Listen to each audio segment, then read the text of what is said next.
Welcome to the arena, where sometimes the hardest part is showing up. My name is Linda McLaughlin. Thank you for being here. I had a wonderful opportunity to speak to a former colleague of mine, Heather Beamish. She has an incredible story of courage that I look forward to sharing with you. Thank you for listening. This is episode 2. Thank you for doing this. Of course. I'm delighted. I didn't even have to think twice when you sent the email, because anything that you're doing, it's exciting. And I love the leap that you took. And that's the kind of courage that inspires me. I just want you to know that, because I'm happy to be part of this. And I feel honored that you picked me. Thank you very much. I appreciate you saying that. You are a Jamaican, Métis Irish person of color, a queer poet, a spoken word artist, and a media maven. You were also a pastor in your church. Did I miss anything? Sports lover, I don't know, tree kisser. Yeah, I think you got it. I think you got all the important ones. What event in your life has had the most profound impact? Probably my coming out. I think that was such a crossroads, a pivotal moment in my life, that there were so many factors of my identity that were linked to that would have to be the biggest. I mentioned at the beginning that you were a pastor. How were you able to hang on to your faith through that?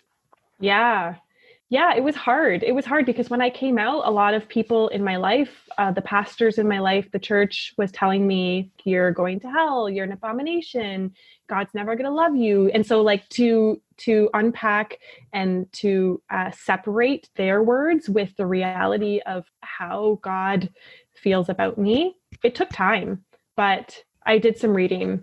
I was feeling jaded and angry, but I wasn't completely depleted. So community, reading, seeing other people living out their truths, and literally hearing someone be like, no, you can actually be queer and Christian.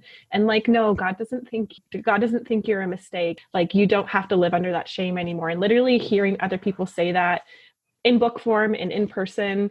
And I began to internalize those realities and began to, for myself, think critically and allow myself to receive that love and that affirmation from God. It began to pick up momentum. And so as a result, I was able to shed that old skin, those old narratives that no longer served or suited me. It sounds so easy. Oh yeah, right?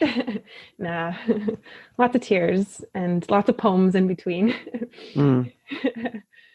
Is there a piece of poetry that's stepping into what you needed from yourself in order to go through that?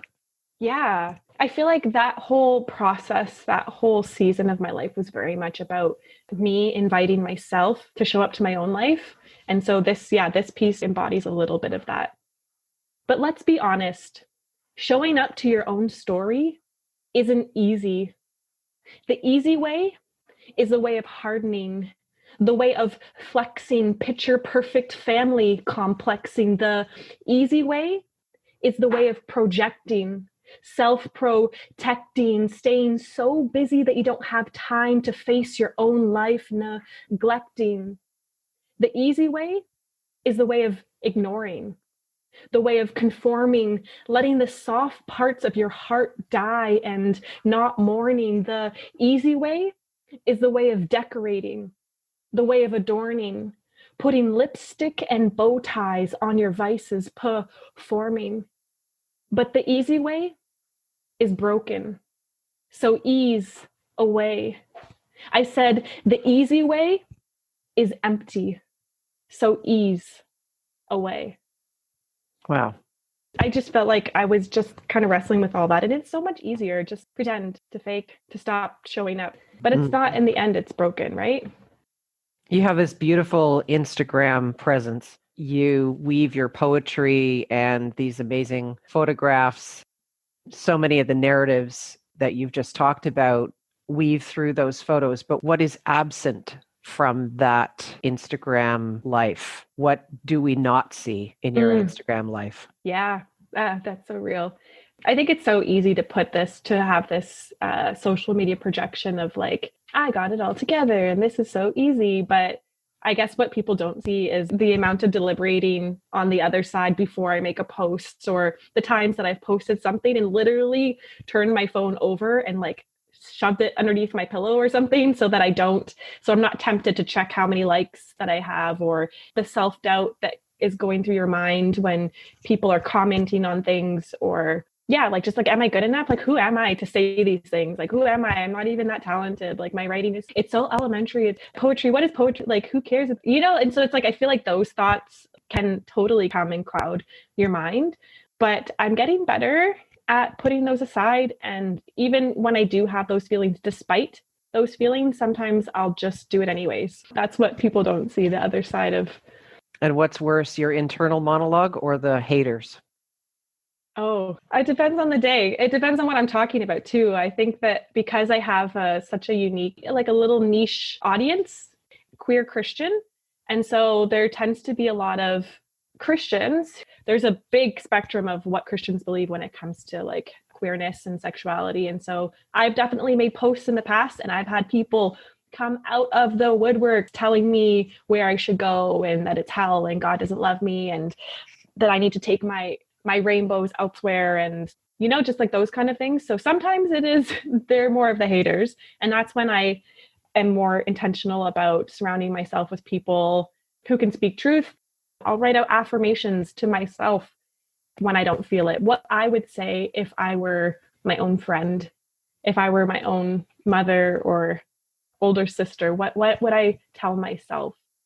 And I think that those have been some of the most healing. I've cried just writing out my own little affirmations to myself, things that I never heard my parents say to me. And that's okay, because I have the health and the ability to do that. And so I'll comfort myself. And I have a fantastic partner who is such a supportive cheerleader. She's always right there, just in my corner, supporting and doing all that she can to love and nurture me as well. What has stopped you from pursuing your goals? Oh, probably me. I feel like at the end of the day, if I boil all my excuses down, it's probably just me being afraid. I'm a writer, right? But I've never been good at spelling, and I had a tumultuous childhood, and I couldn't spell for a long time. I moved to the city and struggled so much in school because our class was so bad that we didn't learn a lot. Like, I remember I was so behind, and I moved to Brampton. I was sitting in high school, and I was sitting there, and they were telling us like, should all be review from what you learned. And like, I've never heard any of this before. And so I thought for a long time I wasn't smart. And that was something I really internalized. And so it limited me of like what I could do. And I remember when I found pastoring, I was like, I had a lot of people affirm that the gift that they saw in me. So I thought that was just my lane, and that was my only lane. And it took me on learning some of those really bad narratives that I had just believed about myself. But I've been the one to hold myself back. And so in these recent years, I've been trying to be more intentional about the affirmations and about surrounding myself with inspiring stories of people who overcame their situations. So through memoir and through books, I have some best friends that they don't even know, people who've inspired me through their lives and their choices. What's essential to living a courageous life? I know courageous living sounds like, I got to do a lot of stuff, and I got to sweat, and I got to be out of breath, and I got to run, and I got to put myself out there. But like, truly, like, courageous living is just showing up and continuing to show up, and embracing each day as it comes. In my opinion, it starts on the inside with a little gentleness, a little bit of probing and exploration and curiosity for yourself, and asking yourself those hard questions of like, am I happy? Does this actually feel right? I know that's what I've always done, or that's the job I've always had, or is this a true reflection of like who I am now? And I feel like that definitely happened with me. I outgrew some friendships. It was really hard. I'm such a sentimental, relational person that it was really hard for me to admit they don't want to see me succeed. One person, literally, we were out and my friend was drunk, and she was like, I love to see you fail. And my partner had said to me, like, this person's not really good for you. I don't feel like the energy they're bringing to the table, and like you're putting in a lot more energy than they are. I have been able to care about myself enough to be able to now see some of those things. For so many years, there was a lot of dysfunction. And then I went into the church, and then there was just a lot of control. And so me thinking for myself and me being critical of my own decisions was something that was not encouraged in church. You succeed when you just conform.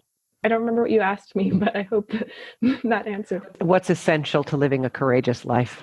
Yeah, self-love, self-curiosity, surrounding yourself with a tribe and a community that is trying to do their best to do the same.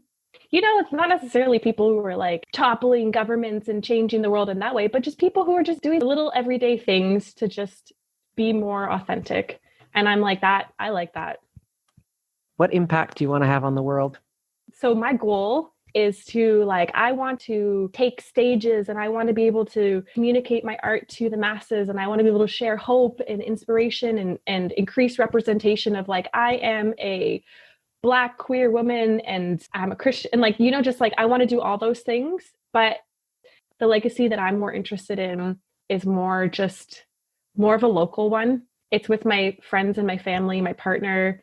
I want to learn how to love myself better. I want to continue to work on the relationships that are in my life. And I want to really cherish and care for and be present. I don't want to be so distracted about getting more stuff and things that I don't get to celebrate the people that I've been blessed to be able to live my life with.